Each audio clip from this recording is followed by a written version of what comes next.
School best? తప్పకుండా ఎవరికైనా government స్కూలే బెస్ట్ భయ్యా. ఎందుకంటే గవర్నమెంట్ స్కూల్ వచ్చిన వాళ్ళు ఒక ఐఏఎస్, ఐపీఎస్ ప్రతి ఒక్కటి సాధించిన వాళ్ళు కూడా చాలా గొప్ప గొప్ప వాళ్ళు ఎవరైనా సరే గవర్నమెంట్ స్కూల్ నుంచి పోయిన వాళ్ళే. ఈ ప్రైవేట్ స్కూల్ వచ్చి చాలా చిన్న ఈ పేదరికాన్ని ఇంకా భారతదేశంలో ఎక్కువైపోయింది. ఈ పేదరికాన్ని తగ్గాలంటే గవర్నమెంట్ కంప్లీట్గా అన్ని రంగాల్లో గవర్నమెంటే తప్పకుండా బాధ్యత వహించాలి. ప్రైవేట్ సంస్థలు ఎక్కువైతే లక్షల లక్షల ఫీజులు కట్టలేక కొందరు చాలామంది ఈ యొక్క పెత్తనదారులు ఎక్కువైపోయింది కాలేజీలలో. సో ఇలా అయితే చాలామందికి చదువుకోలేక మంచి టాలెంట్ ఉన్న కూడా పై స్థాయికి రాలేరు. మంచి వ్యవస్థలో పనిచేసినటువంటి చాలామంది లీడర్స్ తయారు కాలేరు.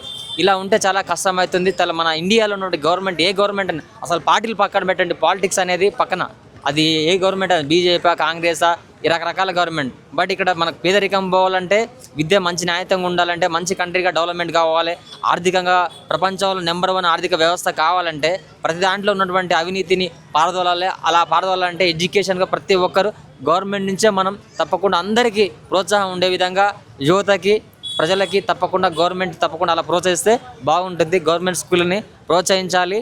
అలా ఎవరైతే చాలామంది ఊళ్ళల్లో గ్రామీణ ప్రాంతాల్లో అవేర్నెస్ తీసుకురావాలి. మన పవన్ కళ్యాణ్ సార్ కొంత ఏదైతే చేశారో మన గ్రామీణ వ్యవస్థలో చాలా వరకు ఆంధ్రప్రదేశ్ రాష్ట్రం గురించి ప్రత్యేకంగా శ్రద్ధ తీసుకుని అట్లా చేశారు. అలా లీడర్స్ ఎవరైనా సరే గ్రామీణ ప్రాంతాలలో ఎక్కడైనా సరే దేశంలో ఏ రాష్ట్రమైనా అలాంటి వాతావరణం మనం సృష్టిస్తే నాయకులు కానీ, రాజకీయ నాయకులు కానీ, వ్యవస్థ కానీ బాగుపడుతుంది. తప్పకుండా పేదరికాన్ని కొంచెం పోవాలంటే తప్పకుండా గవర్నమెంట్ బాధ్యత, అది కనీస అర్హత అది. సో అలా నీ గవర్నమెంట్ సో అలా పబ్లిక్కి, ప్రజలకి, స్టూడెంట్స్కి న్యాయం చేస్తే బాగుంటుందని నా అభిప్రాయం.